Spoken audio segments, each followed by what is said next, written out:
What if the most dangerous move in this entire story didn't happen before the murders, but after? Sit with that for a second. Because when people hear about a brutal crime inside a wealthy, well-known family, the mind immediately jumps to one moment. One night, one act, one suspect, one arrest. We're trained to believe that once the police tape goes up, the story freezes in time. But what if that assumption is wrong? What if the real chaos didn't erupt in the moments leading up to the deaths, but in the quiet, overlooked days that followed?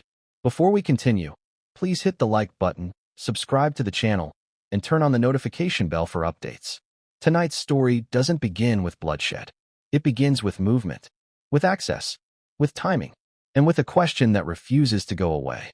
Why would anyone return to a secured crime scene after investigators had already locked it down? This is the question now swirling around the Reiner family.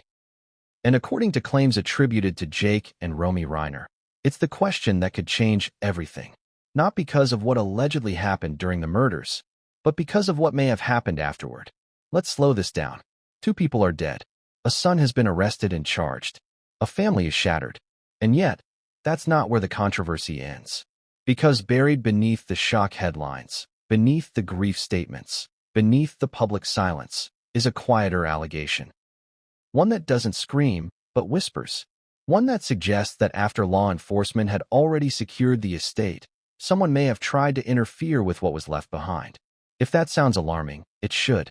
Because in criminal investigations, what happens after a crime can matter just as much as what happens during it.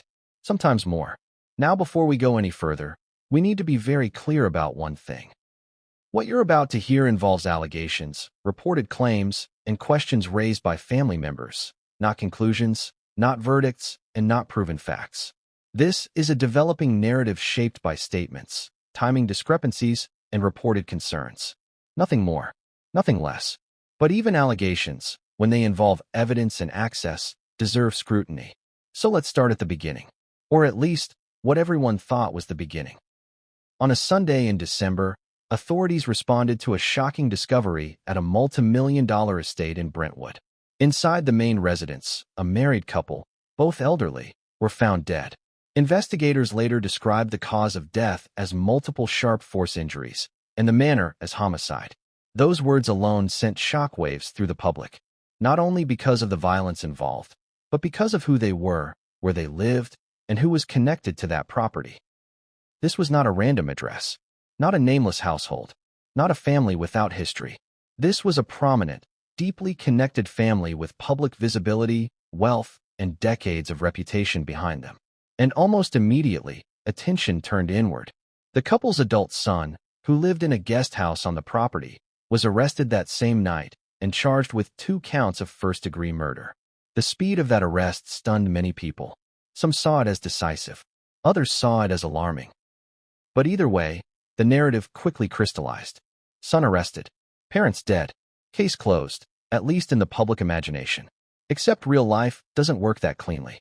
Because while the public focused on the arrest, other family members were processing something else entirely. According to reports, the bodies were discovered by the couple's daughter. And in the immediate aftermath, she allegedly made a statement to law enforcement that would later raise eyebrows. She reportedly warned police about a dangerous family member. Think about that. In a moment of shock, grief, and trauma, she didn't point outward. She pointed inward. Now, that alone doesn't prove anything. Families under extreme stress say many things. Fear distorts perception. Instinct overrides logic. But that remark would later take on new significance. Not because of who it implicated, but because of what followed. Because once the scene was secured, once the evidence was logged, once investigators had established control over the property, the expectation was that nothing inside that estate would change. That's the whole point of securing a crime scene. No movement, no interference, no contamination. Every object becomes a silent witness. And this is where the story takes a turn that almost no one saw coming. According to claims later attributed to Jake and Romy Reiner, there was concern that someone attempted to return to the estate after law enforcement had already locked it down. Not to grieve, not to retrieve personal necessities, but allegedly to remove, disturb, or interfere with items inside the home.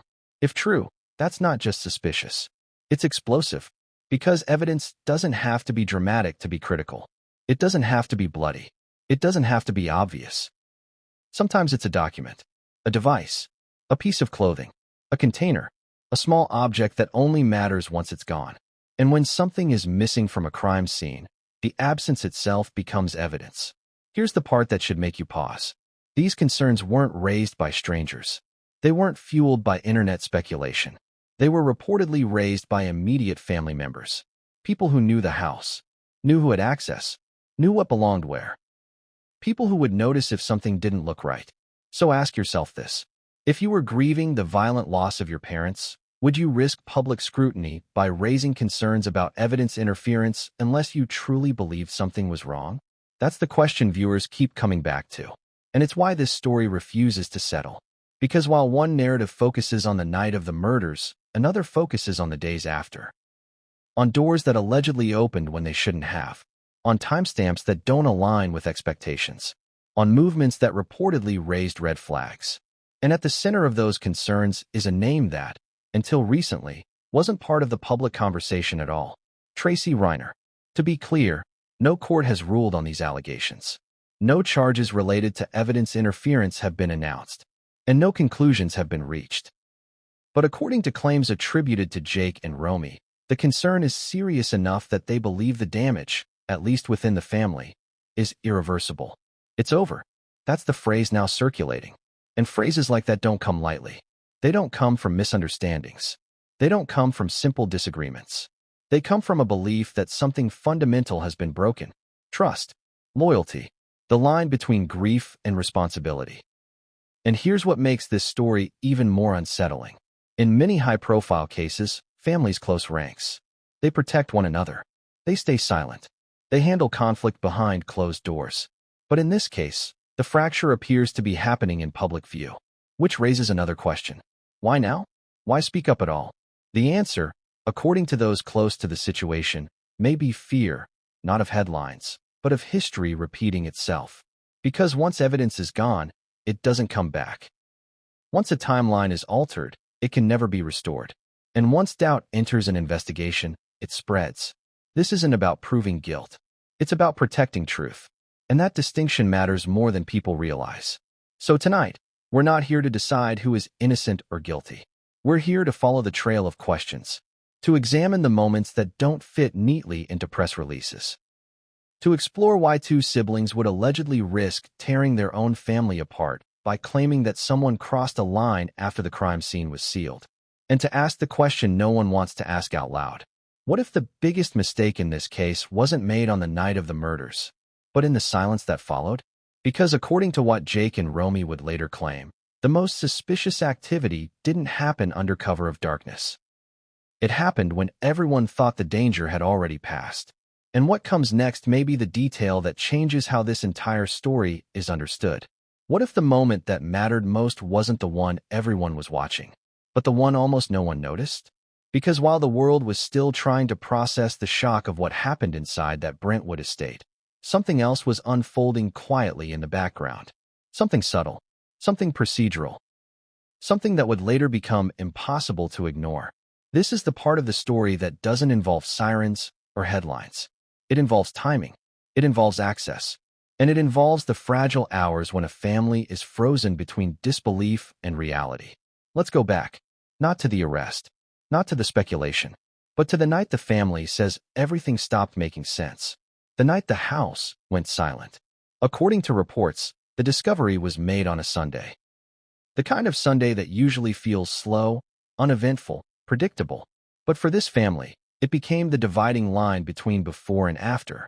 Inside the main residence of the estate, two lives had already ended. What remained was shock, confusion, and a question that no one ever wants to ask inside their own family.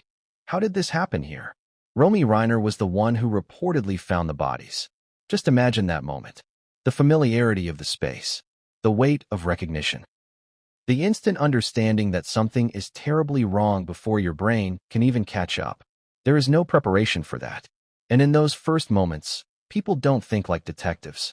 They think like daughters, like sons, like human beings in freefall. But even in the chaos of that discovery, something reportedly stood out. According to accounts, Romy allegedly told responding officers that there was a dangerous family member. Not a stranger, not an intruder, a family member. That single detail would later echo through everything that followed. Now pause here for a second and ask yourself something honestly. If you were in her position, shattered, overwhelmed, barely able to breathe, what would compel you to say that out loud? Fear? Instinct? Knowledge you didn't yet know how to explain? We don't know the answer, and anyone pretending they do is lying. But what we do know is that from the very beginning, this was never just a whodunit. It was a what else is going on here. As law enforcement took control of the scene, the estate transformed instantly. What had once been a home became a controlled environment. Every room, every object, every surface was now potential evidence. This is a detail many people gloss over, but it matters. When a scene is secured, it's not symbolic. It's literal. Movement is restricted. Access is logged. Nothing happens without documentation. Or at least, it's not supposed to. That's why what allegedly happened next has become such a focal point. According to later claims attributed to Jake and Romy, there were concerns that someone attempted to return to the house after it had already been locked down. Not just return, but interact with the space. Let that sink in. Because crime scenes aren't just about what's visible. They're about what stays exactly where it was when everything stopped. And the moment something moves, the clock rewinds in all the wrong ways. Now here's where the story gets uncomfortable. Because the person whose actions were allegedly questioned wasn't a suspect in the murders. Not initially. Not publicly. Not in the way the arrested son was. This was someone close. Someone trusted. Someone whose presence wouldn't automatically raise alarms. And that's exactly why it matters. Think about how evidence interference actually works in real life. It's not dramatic. It's not a frantic scramble. It's quiet, deliberate, sometimes even justified in the moment. People tell themselves they're cleaning up, or protecting privacy, or handling family matters. But investigators don't care about intentions. They care about outcomes. Did something move? Did something disappear? Did something change? According to the claims circulating now, the answer might be yes. And if that's true, the implications are enormous. Because this wasn't just any house. This was a sprawling estate with multiple structures, multiple points of entry, and multiple layers of access. The main residence, the guest house, the surrounding property. Each one tells a different part of the story, and each one has its own timeline. While public attention fixated on the guest house, where the son lived, far less attention was paid to what was happening inside the main home after the initial discovery. Who came and went? Who had keys? Who had authorization? And most importantly, who noticed when something didn't look right? Jake Reiner, according to those close to the situation, was among the first to express concern.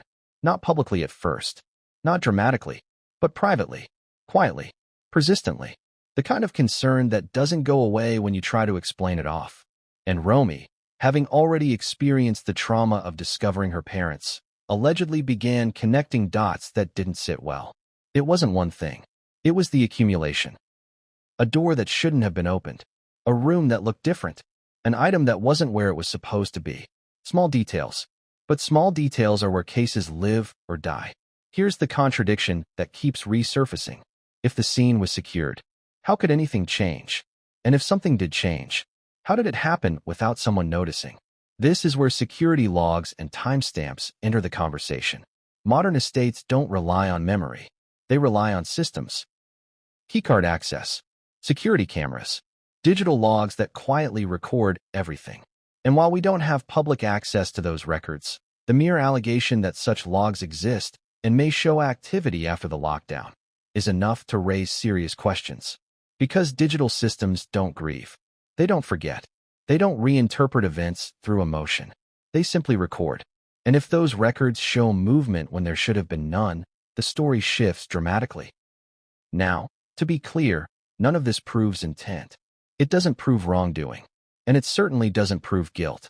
But it does explain why tensions inside the family reportedly escalated so quickly.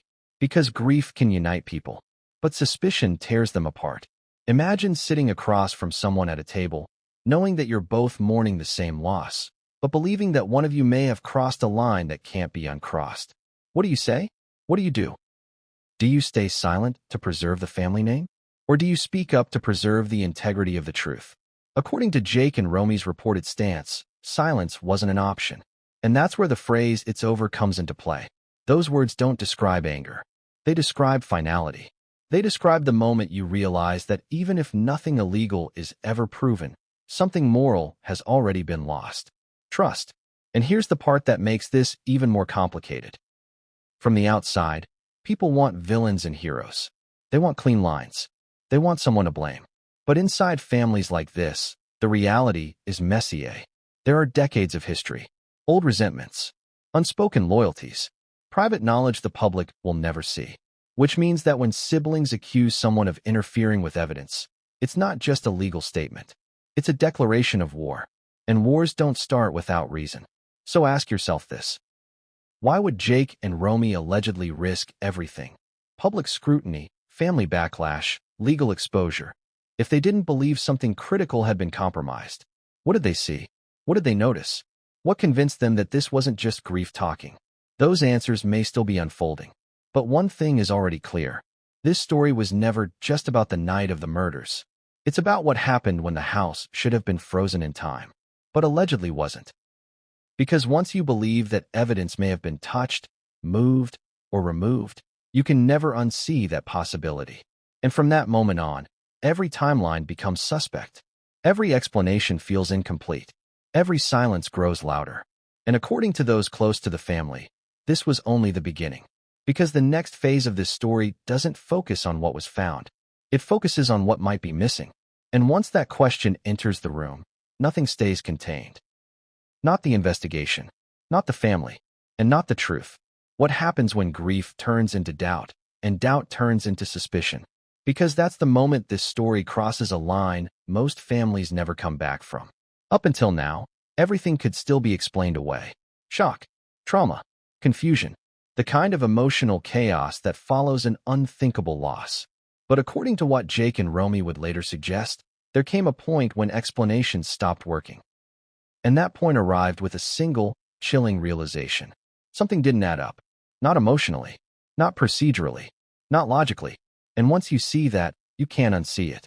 This is the phase of the story where silence becomes dangerous.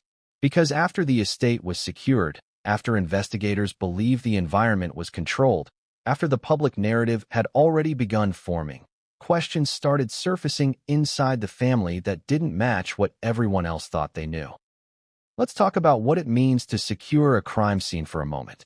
In television shows, it's dramatic.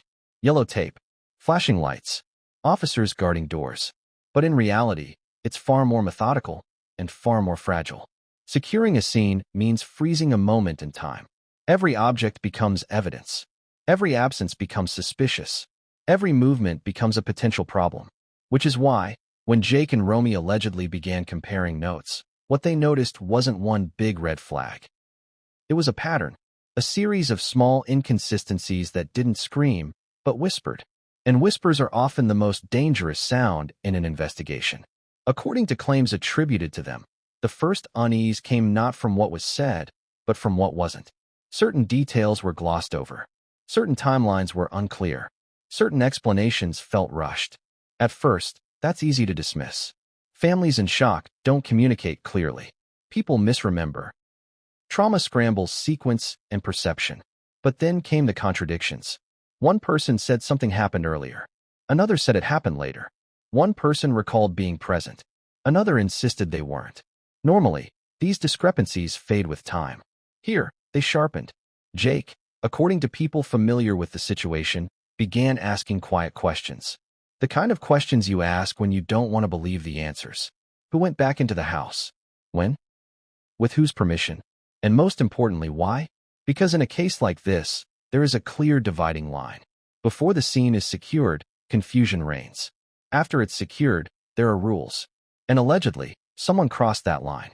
The concern wasn't about mourning. It wasn't about personal items. It wasn't about emotional closure. It was about interference. Now pause here and ask yourself something uncomfortable. If you truly believed nothing inappropriate happened, would you be able to calmly explain every movement?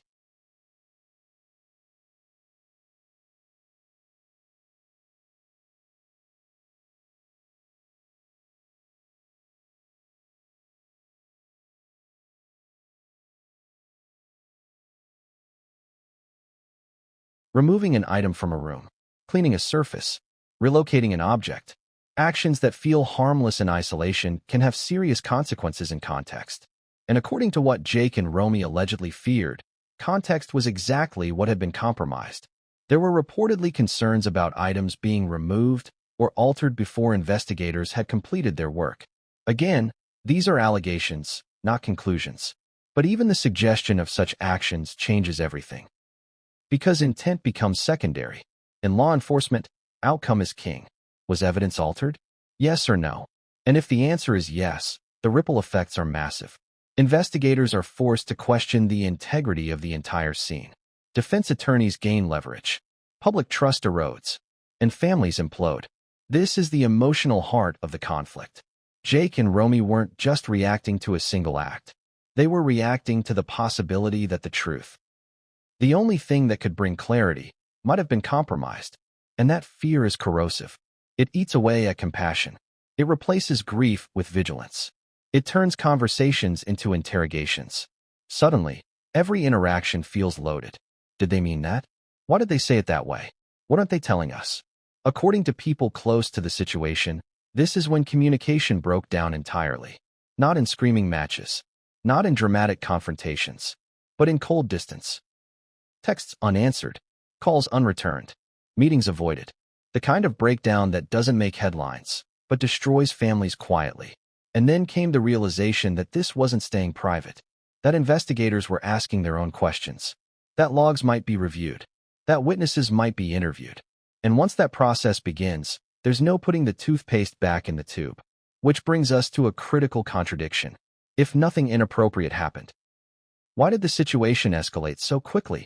Why didn't reassurance resolve it? Why didn't transparency calm the storm? That's the question Jake and Romy's supporters keep asking. And it's why the phrase, "it's over," reportedly wasn't said in anger, but in resignation. Because at some point, they believed the line had already been crossed. Not legally proven, not publicly confirmed, but emotionally irreversible. This wasn't about winning an argument. It was about protecting the integrity of what remained. The truth, the investigation, the memory of their parents. And once they believed those things were at risk, reconciliation stopped being possible. But here's the twist that few people saw coming. According to emerging reports, investigators weren't just looking at what may have been moved. They were looking at who noticed it. Witnesses. People who were present before and after. People who could say, "That wasn't there before." Or, "That shouldn't have been touched." And once witnesses enter the picture, the narrative becomes far more dangerous. Because memory can be challenged, but multiple memories form patterns. And patterns tell stories. Stories that don't always align with the official version. This is where the stakes escalate dramatically. Because now, the issue isn't just family disagreement. It's potential contradiction between personal accounts and recorded data. Between what was said and what was logged. And that gap is where investigations widen. According to those following the case closely, this is the moment when Jake and Romy realized there was no going back. The moment they understood that even if no charges ever came from these allegations, the damage was done. The trust was gone. The unity was shattered. The silence was broken. And once silence breaks in a case like this, it doesn't stop echoing. Because next comes comparison. Whose story holds up? Whose timeline shifts? Whose account changes under scrutiny? And as those comparisons begin, another uncomfortable truth emerges. Sometimes, the most revealing evidence isn't physical. It's behavioral. Who avoids questions? Who deflects? Who overexplains? Those patterns don't prove guilt, but they fuel doubt. And doubt, once planted, grows. According to sources close to the situation, the next phase of this story would focus not on objects, but on people. On who said what. On who changed their version. On who contradicted themselves when the pressure increased. And once that process starts, there is no controlling the outcome. Because narratives collapse under scrutiny. And the next chapter doesn't ask what was moved. It asks who noticed and why. And when witness statements begin colliding with timelines, the truth stops being quiet. It demands attention. And what comes next would force the family to confront a question none of them were prepared to answer. What if the biggest threat to the case wasn't the suspect, but the silence that followed the crime? What if the truth wasn't hiding in what was taken, but in who noticed it was gone? Because once investigators start listening to witnesses, the story stops being abstract. It stops being emotional. It becomes precise. And precision is where things get dangerous. Up to this point, the fracture inside the family could still be dismissed as grief colliding with suspicion. Understandable. Human. Tragic, but not unusual. But according to those close to the situation, everything changed when attention shifted away from objects and toward people, toward statements, toward memories, toward timelines that refuse to align. This is the phase where stories either stabilize or fall apart. Let's talk about witnesses. Not strangers, not neighbors, but people who were already inside the orbit of this family. People who had been on the property before the discovery. People who had returned after. People who could say, with confidence, what looked different. Witnesses don't have to see a crime to matter. They only need to see change. A room that felt altered. An item that had been moved. A container that was suddenly empty. Those are the details that trigger deeper scrutiny. And according to reports circulating among those following the case closely, that scrutiny didn't come from one direction. It came from multiple. Jake and Romy, as the story goes, weren't acting alone in their concern. They were comparing impressions. Quietly at first, almost reluctantly. Have you ever had that moment where you say something out loud, half joking, half worried, and the other person goes silent? That silence is telling, because it means they were thinking the same thing. That's reportedly how this began. Not with an accusation, with a shared unease. Someone said, "Doesn't it seem like something's off?" And the other didn't disagree. Instead, they added another detail, another inconsistency, another question. And once that exchange happens, the floodgates open. Because suddenly you're not alone in your doubt. You start replaying conversations. You start re-examining moments you brushed off. You start noticing what you didn't want to notice before. According to those close to the siblings, this was when they began documenting things. Not formally, not legally, but mentally. Who said what? When they said it. How their version changed.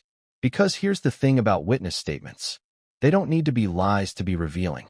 They just need to be inconsistent. And inconsistency is where pressure builds. One account places someone inside the house at a certain time. Another places them elsewhere. One suggests permission was granted. Another implies it wasn't. Each contradiction by itself might mean nothing. Together, they form a pattern. And patterns are what investigators follow. Now, put yourself in this position for a moment. Imagine believing that evidence tied to your parents' deaths may have been disturbed. Not out of malice, maybe out of fear, panic, or misplaced loyalty, but disturbed nonetheless. What would you do? Would you confront the person directly? Would you stay silent and hope it didn't matter? Or would you make sure the right people knew there were questions that hadn't been answered? According to Jake and Romy's alleged stance, silence felt like betrayal. Not of a person, but of the truth. And this is where emotions escalate. Because once witnesses begin talking, everyone starts watching how everyone else reacts. Who becomes defensive? Who avoids eye contact? Who suddenly remembers things differently? Behavior becomes evidence adjacent. Not proof, but signal. And signal is powerful. This is also where the public narrative begins to diverge sharply from the private one. Outside the family, the story seemed straightforward. Inside, it was anything but. Conversations grew tense. Assumptions hardened. Trust evaporated. And once trust is gone, every action is suspect. A delayed response feels intentional. A vague answer feels calculated. A simple mistake feels strategic. This is how families unravel after trauma, not with explosions, but with erosion. According to reports, the siblings began to worry that if they didn't speak up, someone else would. And that person might not be careful, or accurate, or fair. Better to raise concerns responsibly than let speculation spiral. But raising concerns has consequences. It changes how people look at you. It changes how the story looks at you. And it draws a line you can't step back over. That line, according to those familiar with the situation, was crossed when investigators began comparing witness recollections with available data. Not conclusions, just comparisons. And comparisons are unforgiving. Because when two sources tell different stories, the question becomes unavoidable. Which one is wrong? Or more unsettling, which one is incomplete? This is also where the idea of intent begins to matter less than impact. You don't need malicious intent to cause damage.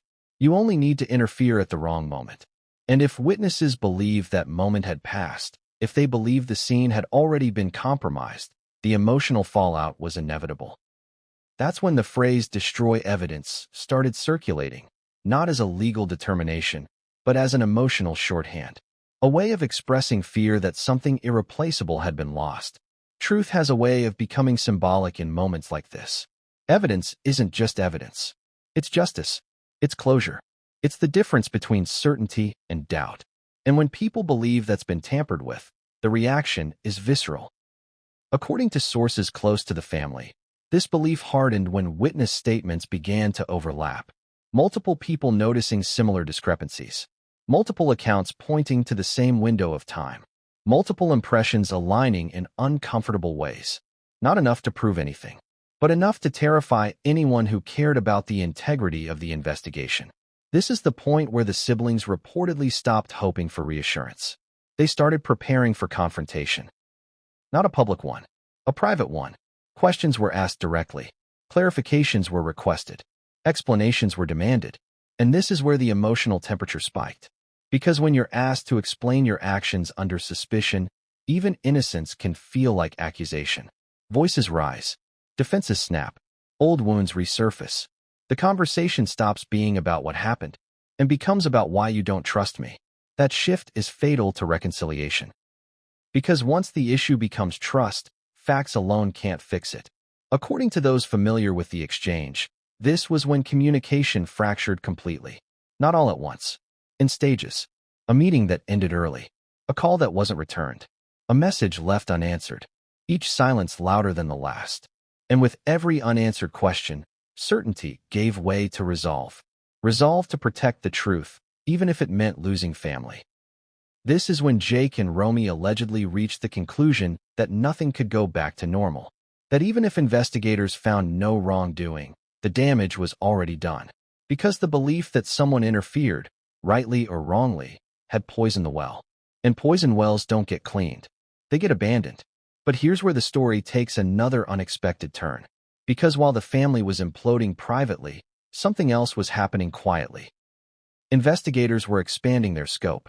Not dramatically, not publicly, but methodically, looking at who had access, looking at who spoke to whom, looking at who noticed what and when. And as that process unfolded, one uncomfortable reality became clear. Witnesses weren't just observing the past. They were shaping the future of the case. Every statement mattered. Every recollection mattered. Every inconsistency mattered. And the family knew it. Which is why the next phase of this story isn't about grief or doubt or suspicion. It's about pressure. The kind of pressure that makes stories crack. Because when investigators begin cross-referencing timelines, even the smallest deviation becomes significant. A 5-minute difference. A misplaced hour. A vague answer instead of a precise one. Those details don't fade under scrutiny. They multiply. And according to people tracking the case closely, the moment investigators started applying that pressure, something shifted again. Because suddenly, the question wasn't just what may have been moved. It was who was willing to stand by their story, and who wasn't. And when that distinction becomes clear, the truth stops being abstract. It becomes unavoidable. Because the next chapter isn't about what witnesses saw. It's about how their stories held up when the pressure increased. And once pressure exposes cracks, there's no hiding them. No matter how powerful the family. No matter how quiet the estate. No matter how much everyone wishes it would all go away. Because when timelines collide, something always breaks. And what breaks next may be the detail that changes everything. What happens when pressure turns polite stories into interrogations? Because that's the moment where everything people thought they remembered starts to wobble. Up to now, the cracks were subtle. Quiet. Easy to dismiss if you wanted to keep the peace. But according to those watching the situation closely, the calm didn't survive the first real wave of scrutiny. This is where timelines stop being casual recollections and start becoming tests. And not everyone passes. Let's talk about pressure, not the dramatic kind you see on TV, but the slow, suffocating kind that builds when the same question is asked again and again and again. What time did you arrive? Who was with you? How long did you stay? Which door did you use? At first, answers come easily, almost automatically, but then they're asked a second time, and a third, and that's when something strange happens. Details shift, not dramatically, not obviously, just enough to raise eyebrows. A time moves forward by 10 minutes. A visit becomes shorter than it was before. Someone who was definitely there becomes, I think they stepped out. These aren't lies, necessarily. They're stress fractures. And stress fractures are exactly what investigators look for. Because when people are telling the truth consistently, repetition reinforces clarity. When they aren't, or when they're protecting something, they get slippery. This is where the alleged contradictions surrounding the post-scene access began to take shape. According to sources close to the matter, certain accounts about who entered the main residence after the lockdown didn't line up when revisited under pressure. One version suggested a brief entry. Another implied extended time. One explanation framed it as necessity. Another framed it as incidental. Each version alone might sound reasonable. Together, they clash. And clashes are impossible to ignore once you see them. Jake and Romy, according to those familiar with their mindset, were not just reacting emotionally at this point. They were watching something unfold that felt procedural. Something that reminded them this wasn't just a family matter anymore. It was becoming a record. And records don't care about intention. They care about consistency. This is where discomfort escalates into alarm. Because once investigators start mapping timelines visually, placing statements side by side, patterns emerge that no one can talk their way out of. A claimed entry at one time overlaps with another person's recollection. A supposed exit conflicts with a digital timestamp. A justification doesn't match the sequence.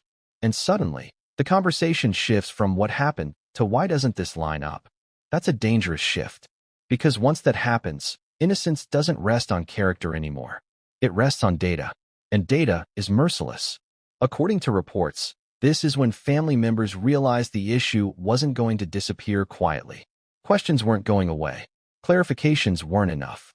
The margin for error was shrinking. And here's the psychological twist most people miss. When someone believes they've done nothing wrong, they expect the process to validate them. When that validation doesn't come immediately, frustration builds. Defensiveness creeps in. And defensiveness is often misread as guilt, even when it isn't. But perception matters, especially when witnesses are watching not just what you say, but how you say it. Do you answer directly? Do you qualify every response? Do you bristle at repetition? Those reactions become part of the narrative. And according to those close to Jake and Romy, reactions began to matter more than answers. Because while no single response proved anything, the overall tone raised concern. Shortened replies. Irritation. A sense that questions themselves were inappropriate. That dynamic doesn't reassure anyone. It escalates tension. And tension changes everything. At this point, the siblings were reportedly facing an impossible choice. Push harder. And risk blowing the family apart publicly. Or step back and live with the fear that something important had been lost forever. There's no easy answer to that, because backing off feels like complicity, and pushing forward feels like betrayal. This is where the phrase, "we can't ignore this," begins to circulate. Not as a threat, not as an accusation, as a line in the sand. And once that line is drawn, neutrality disappears. You're either on one side or the other. According to people familiar with the fallout, this was the moment alliances shifted. Not officially, not formally, but emotionally. People stopped sharing information freely. Conversations became guarded. Every interaction felt transactional. Who knows what? Who's talking to whom? What's being documented? That's when trust truly collapses. Because trust depends on openness. And openness doesn't survive suspicion. Here's another uncomfortable truth. In situations like this, silence becomes strategic, even if it wasn't intended that way. Choosing not to answer a question can feel like protection, but it can also feel like concealment. And the difference depends entirely on perspective. Jake and Romy, according to those close to them, began to feel that silence was doing more harm than speaking out. Not because they wanted drama, but because unanswered questions don't stay unanswered. They get filled in by speculation, by rumor, by imagination. And imagination is far more dangerous than truth. So they did something many families would never do. They let the conflict breathe. They allowed the questions to exist, even if it made everyone uncomfortable. And that decision changed the trajectory of the entire situation. Because once, those words didn't signal anger. They signaled acceptance. Acceptance that whatever trust once existed had been replaced by something else. something fragile, something conditional, something that couldn't support a relationship anymore. According to those close to Jake and Romy, that realization was devastating, but clarifying. Because once they accepted that the family dynamic was broken, they stopped trying to preserve it at all costs. They focused instead on preserving the process, the investigation, the facts, the integrity of what remained. And that focus came with consequences. It meant distancing themselves from anyone they believed might compromise the truth, even unintentionally. It meant tolerating public misunderstanding. It meant enduring private backlash. But in their minds, the alternative was worse. Living with doubt. And doubt is a slow poison. Here's where the story tightens even further. Because as pressure mounted, investigators reportedly began revisiting earlier assumptions, not reversing conclusions, re-examining foundations. What was initially treated as settled began to look less so under the weight of inconsistencies. Again, this doesn't mean wrongdoing was proven. It means questions refused to die. And questions, once raised, don't care about reputation. They demand answers. Which brings us to the next critical turn. According to those following the case closely, the next phase didn't focus on access anymore. It focused on behavior after the questions began. Who cooperated? Who resisted? Who changed their tone? Because how people react when under scrutiny often reveals more than what they say.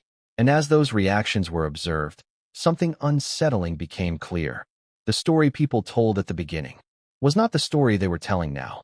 And that discrepancy, small as it may seem, was enough to shift the entire atmosphere.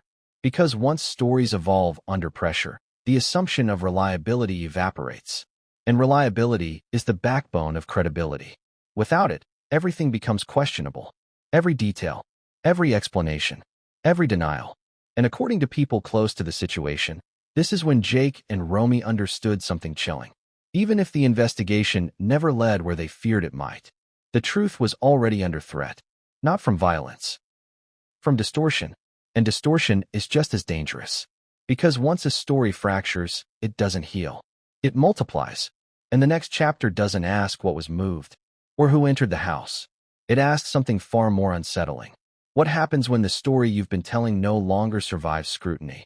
And when that realization hits, even the most carefully constructed narrative begins to unravel. What happens when the narrative you've been leaning on starts collapsing under its own weight? Because that's the moment people stop talking about what happened and start worrying about how it looks. Up until now, the tension had been contained, mostly behind closed doors, mostly in carefully worded conversations and half-finished explanations. But according to those close to the situation, Chapter 5 is where containment failed, not because of a single revelation, but because of accumulation. Too many questions, too many revisions, too many moments where certainty quietly evaporated. This is the stage where stories don't just bend, they strain.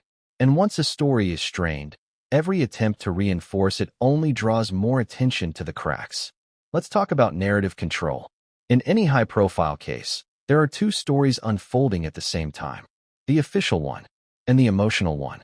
The official story is neat, linear, designed to be understood quickly. The emotional story is chaotic, messy, full of contradictions and unresolved fear. For a while, those two stories can coexist, but eventually, they collide.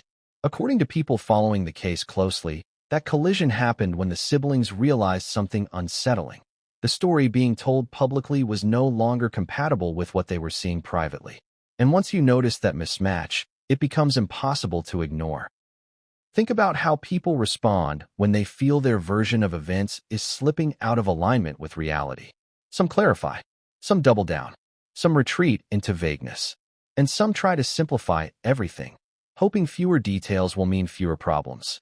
But simplification can be dangerous, because when you remove detail, you remove credibility. Jake and Romy, according to those close to them, began noticing that answers were becoming less specific, not more. Where once there were times, now there were approximations. Where once there were sequences, now there were generalities. Where once there were explanations, now there were reassurances. Nothing to worry about. It's being handled.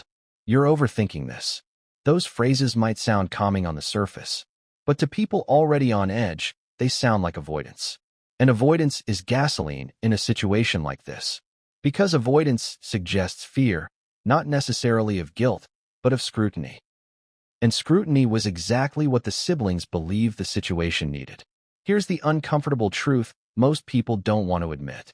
If nothing improper occurred, transparency should resolve everything. If transparency doesn't resolve it, people start wondering why.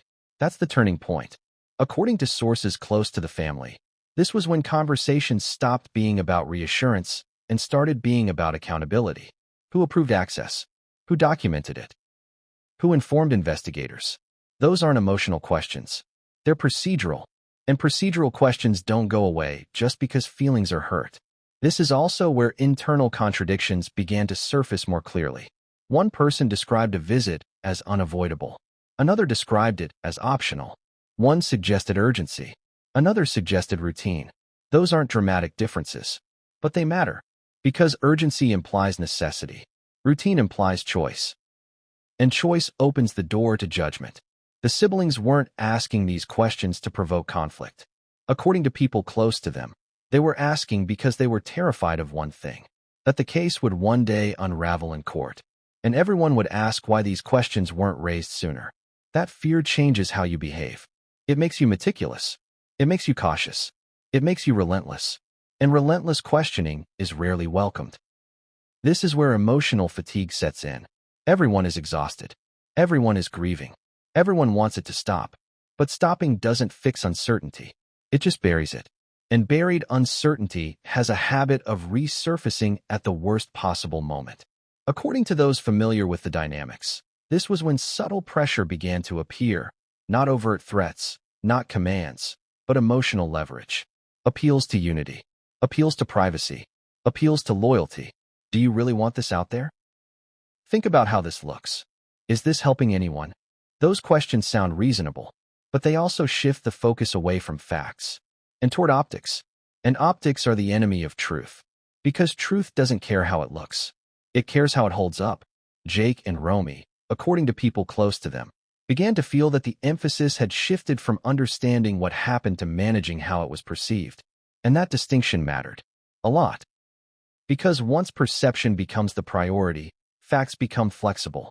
And flexible facts are dangerous. This is where the idea of narrative preservation comes into play. Not preservation of the truth, but preservation of an image. A family image. A public image. A legacy. That impulse is human. Understandable. Predictable. But it's also corrosive. Because when image takes precedence over clarity, clarity becomes negotiable. And according to the siblings' perspective, clarity was the one thing they couldn't afford to lose.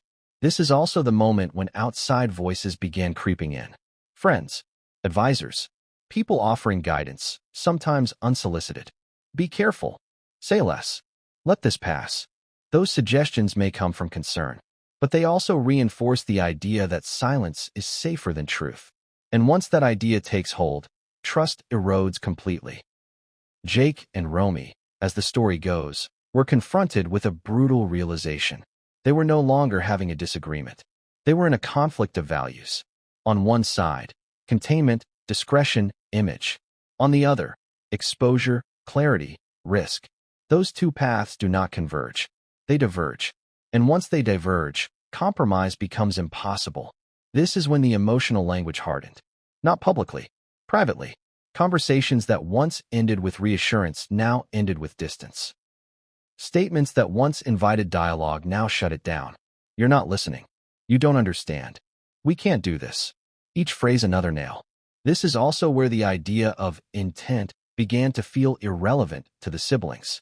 Even if no harm was intended, even if actions were taken in panic, even if no law was technically broken, the damage, in their eyes, was already done. Because intent doesn't undo consequence. And consequence was exactly what they feared most. The consequence of compromised evidence. The consequence of weakened credibility. The consequence of a case forever clouded by doubt. Those fears don't disappear just because no one wants to talk about them. They grow, and they grow fastest in silence. This is the point where the phrase, "we can't trust this anymore," begins to surface. Not shouted, not declared, felt. And once trust is gone, every explanation feels self-serving. Every reassurance feels hollow. Every appeal to emotion feels manipulative. That's the tragedy of this chapter. No one needed to be lying for everything to fall apart. All it took was the belief that truth was being managed rather than pursued. And once that belief takes root, it poisons everything. According to people close to the situation, this was when the siblings stopped expecting answers. They started preparing for outcomes. They began thinking not about resolution, but about aftermath. What happens if this goes public? What happens if investigators push further? What happens if inconsistencies are exposed in court? Those aren't hypothetical questions. They're strategic ones, and they signal a shift from emotion to survival. This is also where the language of finality returns. It's over no longer meant a relationship. It meant a strategy, a decision to disengage emotionally and engage procedurally, to stop trying to preserve harmony and start preserving integrity. That decision is never made lightly. It comes at the cost of family, reputation, peace. But to those who make it, the alternative feels worse. Living with the knowledge that you stayed quiet when you shouldn't have, that you let discomfort override duty, that you chose silence over truth. According to Jake and Romy's alleged mindset, that was not an option. Which brings us to the moment everything tightened. Because as narratives strained and emotions hardened, investigators began noticing something else. Not just inconsistencies in stories, but shifts in behavior. Who became cautious? Who became evasive? Who suddenly changed their priorities? And behavior under scrutiny speaks volumes, sometimes louder than evidence ever could. The next phase of this story doesn't focus on what people said. It focuses on what they did once they realized the narrative was slipping. Who adjusted? Who resisted? Who recalculated? Because when a story is no longer stable, people start protecting themselves. And self-protection leaves fingerprints. And those fingerprints are impossible to erase. What happens next is where everything accelerates. Because once investigators stop asking questions and start watching behavior, the margin for error disappears. And the family was about to discover that once attention shifts to conduct, there is no going back. No rewriting. No reframing. No undoing what's already been observed. And the moment behavior becomes the focus, the truth has a way of stepping into the light, whether anyone is ready for it or not. What happens when people realize they're no longer being listened to? They're being watched? Because that's the moment behavior becomes louder than words. And according to those following this case closely, this is where everything accelerated. Up until now, the pressure had been conversational. Questions, clarifications, requests for explanation. But at some point, that phase ends. Investigators stop asking what you remember and start observing how you move, who you call, who you avoid, what you say when you think no one is listening. This is Chapter 6, the point where conduct replaces narrative. And that shift is terrifying. Because you can rehearse a story, you can revise a timeline, you can explain away inconsistencies. But behavior? Behavior is instinct. And instinct betrays people faster than any interrogation ever could. According to sources close to the situation, this transition didn't happen overnight. It crept in quietly, subtly, almost politely. Investigators didn't announce it. They didn't threaten. They didn't accuse. They watched. Who stayed cooperative? Who grew cautious? Who suddenly needed legal advice for clarity? None of those actions are illegal. None of them prove wrongdoing. But they are signals. And when signals start clustering, attention sharpens. This is where the siblings allegedly felt the temperature drop. Conversations with authorities became more formal. Casual check-ins turned into structured interactions. The tone shifted from empathetic to precise. That's never a good sign. Because precision means the margin for ambiguity is shrinking. And ambiguity is where people hide. Let's talk about how behavior changes under scrutiny. People don't usually become silent all at once. They become selective. They stop volunteering information. They answer only what's asked. They choose words carefully. That alone isn't suspicious. But when selectivity appears after inconsistencies are flagged, it raises questions. Why now? Why the change? According to those familiar with the family dynamic, this is when tension moved from emotional to strategic. Everyone began thinking 3 steps ahead. What will this look like later? Who might be blamed if this unravels? How do we protect ourselves?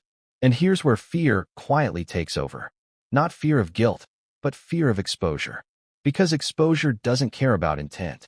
It doesn't care about nuance. It doesn't care about good intentions. It reduces everything to sequence and fact. Jake and Romy, according to people close to them, began to feel that something fundamental had shifted. They weren't being reassured anymore. They were being managed. Managed language, managed access, managed information. And management, in a situation like this, feels suffocating because it implies that someone believes the truth needs guidance. And guided truth is not truth at all. This is where behavior under pressure becomes critical. Who insisted on privacy? Who pushed for less detail? Who framed questions as unnecessary? Those choices may come from exhaustion. They may come from fear. They may come from a desire to protect. But to observers, they all look the same. They look like control. And control invites suspicion. According to sources close to the siblings, they began documenting not just events, but reactions. Who seemed calm? Who seemed rattled? Who grew defensive when certain topics were raised? Again, not proof, but patterns. And patterns are what investigators live for. This is also where the emotional cost becomes unbearable. Imagine realizing that every interaction with your own family might later be dissected. Every word parsed. Every pause interpreted. Every silence questioned. That's not grief anymore. That's surveillance. And surveillance changes how people behave. Some overcompensate. Some withdraw. Some lash out. None of those responses are healthy. All of them leave traces. According to people following the developments, this was when the siblings began to accept that the family would never return to what it was. Not because of the murders alone, but because of everything that happened after. The choices, the reactions, the priorities. And that realization is devastating. Because it means the loss isn't singular. It's layered. Parents lost. Trust lost. Family lost. All at once. This is also where the alleged concern about damage control becomes more explicit. Not in words, but in behavior. Meetings held behind closed doors. Decisions made without consensus. Information flowing in tighter channels. Again, these actions aren't inherently wrong. But context matters. And in this context, they felt isolating. Jake and Romy, according to those close to them, began to feel like obstacles rather than participants. Like their questions were inconveniences. Like their concerns were liabilities. That's a brutal position to be in, because it forces a choice. Do you fall in line, or do you stand apart? And standing apart comes at a cost. It means being misunderstood. It means being labeled difficult. It means being accused, implicitly or explicitly, of making things worse. But to the siblings, the alternative felt like complicity. And that's a line they weren't willing to cross. This is where the idea of protecting the process becomes central. Not protecting people. Not protecting reputations. Protecting the investigation. Because once an investigation is compromised, truly compromised, nothing that follows can be trusted. And that fear isn't abstract. It's concrete. It's courtrooms. It's appeals. It's verdicts overturned because of procedural doubt. That's the nightmare scenario. And according to the siblings' alleged reasoning, that nightmare was avoidable if questions were addressed honestly, early, and transparently. But transparency didn't come, at least not in the way they needed. Which brings us to another subtle but critical shift. Investigators reportedly began noticing alignment, or lack thereof, between what people said and how they behaved afterward. Words promising cooperation followed by resistance. Statements of openness followed by silence. Assurances followed by defensiveness. Those mismatches matter, because consistency is credibility, and inconsistency invites scrutiny. This is where the focus tightens further. Investigators stop looking for what you say and start looking for what you avoid. Topics you deflect, details you minimize, questions you reframe. Those behaviors don't prove anything, but they suggest discomfort, and discomfort always has a source. According to those watching closely, this was the moment the siblings realized something sobering. The truth might not be hidden. It might be fractured, split across perspectives, distorted by fear, filtered through self-preservation. And fractured truth is harder to reconstruct than hidden truth, because you can uncover what's hidden, but you can't easily reconcile what's been reshaped. This realization changed their posture completely. They stopped trying to persuade. They stopped trying to soothe. They focused instead on ensuring that every concern they had was known, documented, acknowledged, impossible to dismiss later. That's not an act of aggression. It's an act of insurance. Insurance against revision. Insurance against erasure. Insurance against being told, years later, that they never spoke up. And that decision marked a point of no regret.